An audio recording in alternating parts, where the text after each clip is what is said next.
Sud Radio, les débats de l'été, 10h-13h, Thierry Guerrier.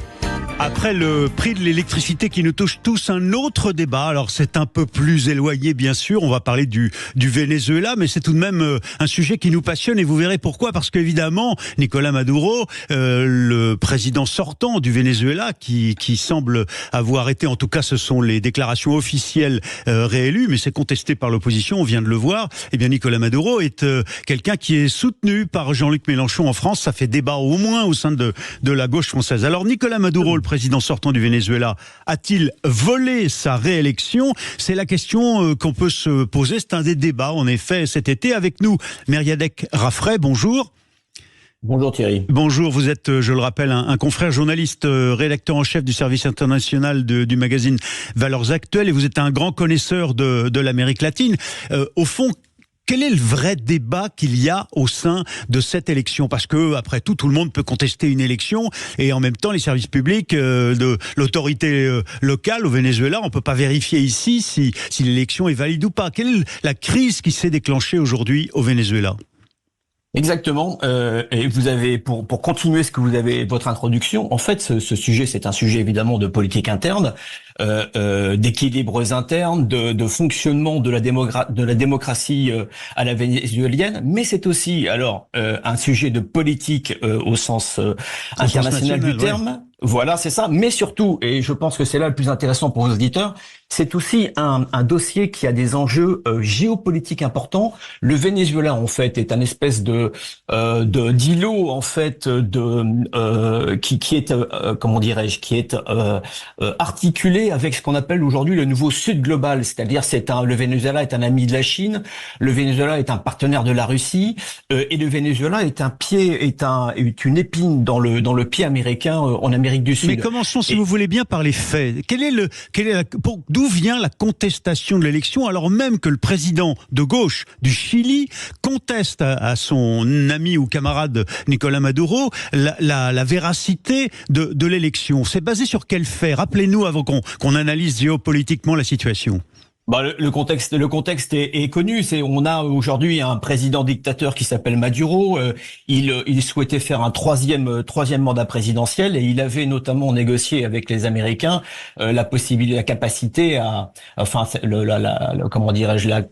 faire des élections relativement indépendantes. Et en fait, l'opposition conteste. D'abord, l'opposition n'a pas pu présenter tous ses candidats d'une part, et elle conteste le résultat sorti des urnes. 51 pour Maduro. 44 pour son opposant. Elle dit que les sondages sortis des urnes indépendants avant le résultat de dimanche dernier disaient carrément l'inverse. Donc les sondages disaient que l'opposition était en passe de gagner. Le problème est le suivant, c'est que Maduro en fait dirige son pays dont l'économie en fait est quasiment par terre. La quasi-totalité de la population est touchée par une inflation. Le PIB a été réduit de 75% depuis qu'il est au pouvoir. Plusieurs années. Voilà, l'inflation est démentielle. Aujourd'hui, il y a des pénuries de nourriture dans les magasins vénézuéliens, mais pas seulement. Le Venezuela, c'est le pays qui a une des plus grosses réserves de pétrole dans son sous-sol. Or, aujourd'hui, le Venezuela connaît des pénuries d'essence à la pompe.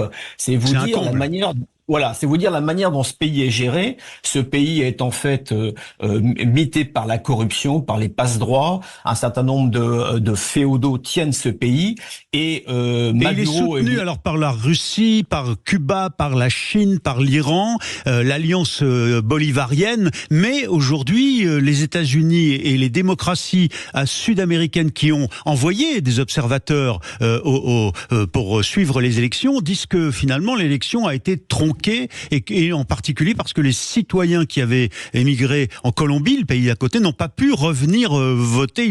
On leur a interdit de voter. Oui. Quelles conséquences ça a en effet au niveau géopolitique pour le reste de la planète? En quoi ça nous intéresse directement? Juste, si l'élection effectivement a été tronquée, disent les gens qui contestent le résultat, c'est qu'en particulier Maduro est un allié de l'armée qui joue un rôle majeur, et l'armée était en charge en particulier de l'organisation et de la gestion du vote. Donc effectivement, les choses étaient un peu compliquées. La conséquence, en fait, il n'y a pas véritablement de conséquences sur le plan géopolitique. Là, c'est une conséquence, je dirais, plus symbolique, c'est-à-dire que ça permet en fait à Maduro de se maintenir au pouvoir et à ses alliés de pouvoir toujours avoir cette plateforme en fait sud-américaine proche des États-Unis. Et moi, je voudrais simplement, Thierry, si vous voulez, mettre l'accent sur le rôle des Américains. Les Américains, officiellement, publiquement, disent que Maduro est évidemment un homme condamnable, un faux démocrate, un dictateur démocrate.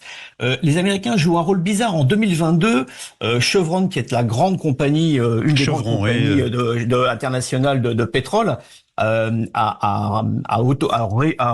de nouveau eu l'autorisation des autorités américaines de commercer avec avec le Venezuela, la grande compagnie publique. Tout simplement pourquoi ? Parce que les États-Unis étaient très pressés de pouvoir trouver des substituts au pétrole russe, et le pétrole vénézuélien a une particularité, c'est que c'est un pétrole dit très lourd. Donc vous nous dites ce matin que finalement il y aurait peut-être dans la relative impunité accordée par les États-Unis à Nicolás Maduro une négociation en deçà pour revenir dans l'activité pétrolière, alors que c'est aujourd'hui les Chinois, essentiellement, un peu avec Total d'ailleurs, les Chinois qui exploitent le pétrole vénézuélien, c'est ça ? Oui, et Cuba. La raison est simple, c'est que l'ensemble des grandes raffineries américaines du Golfe du Mexique sont calibrées pour raffiner du pétrole lourd. Et aujourd'hui, il y a pénurie puisque le pétrole russe est plus compliqué à acheminer à cause des sanctions. Et donc le Venezuela est important pour les Américains. Cela permet d'une part de faire fonctionner toujours leur raffinerie, d'une part, et d'autre part de compenser la raréfaction du pétrole sur le marché international, et donc l'augmentation des prix. Donc vous voyez que il y a un enjeu derrière qui est évident. Merci Merielle Craffray, rédacteur en chef du service international de Valeurs Actuelles et un des spécialistes de l'Amérique latine. On va revenir maintenant avec nos débatteurs dans Mettez-vous d'accord dans quelques instants, et bien sur la situation politique en France, l'urgence peut-être de nommer un gouvernement. Beaucoup de parlementaires commencent à appeler cette solution, cette décision de leur vœu, bien sûr, à nouveau, et pas uniquement à gauche, pas uniquement ceux qui voudraient Lucie Castet. On va évoquer, je vous le disais, Trump qui critique, comme le vice-premier ministre italien Matteo Salvini, qui critique la cérémonie d'ouverture des Jeux. Et puis bien sûr, les Jeux, ce sera les JO dans tous leurs états à midi. À tout de suite, vous restez avec nous, vous êtes sur Sud Radio. Sud Radio, votre attention est notre plus belle récompense.